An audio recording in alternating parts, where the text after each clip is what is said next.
Hello, I'm Katherine Bassett, New Jersey State Teacher of the Year 2000 and CEO of the National Network of State Teachers of the Year. During Teacher Appreciation Week, I've been doing a great deal of thinking about teacher leadership. As I think about my own teacher leadership over the unbelievably almost 39 years in which I have been in education, I realize that my teacher leadership has shifted over time as my role has shifted. First, teacher leader in terms of practice when I was in the classroom, then to my teacher leadership in terms of policy when I worked on projects like the revision of the INTASC standards or led the development of the teacher leader model standards.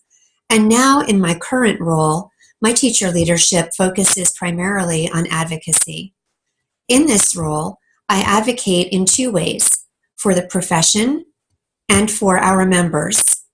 In terms of advocacy for the profession, my teacher leadership takes a role in terms of developing papers, like the research study that we released last week, capturing teacher voices as teachers think about the experiences that they have had that have led to their excellence in the classroom, to the research study that we released in December, looking at career advancement structures in industry and comparing them to the few examples of career advancement structures that appear in teaching, and digging into what could we do differently in teaching to bring such continuums of professional practice to being, to our white paper, which was released several months ago and focuses on 5 structures that NNSTOY has identified as missing in teaching, but present in almost every other profession, and postulating how we might bring those structures into the profession that we call teaching.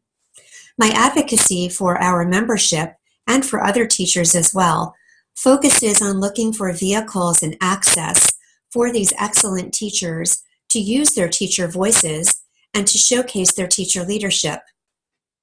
In my current role, advocacy, which is reflected in Domain 7 of the Teacher Leader Model Standards, is definitely the best exemplar of my own teacher leadership. However, in each case, teacher leadership in practice, in policy, in advocacy, across all 7 domains of the Teacher Leader Model Standards did not happen overnight. No one waved a magic wand one day and said, voila, shazam, you are a teacher leader. I had a lot of learning to do, first as a teacher, then as an excellent teacher, and finally as a teacher leader. I had to get training, education, and dig deeply into research in order to understand the role of teacher leadership and what my place in teacher leadership might look like.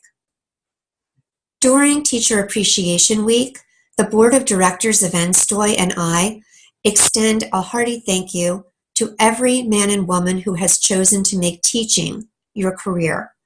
This was a conscious choice on your part, and you had other options. We are deeply grateful for your commitment and dedication to your students, to the system of education, and to your school. You are so very greatly appreciated.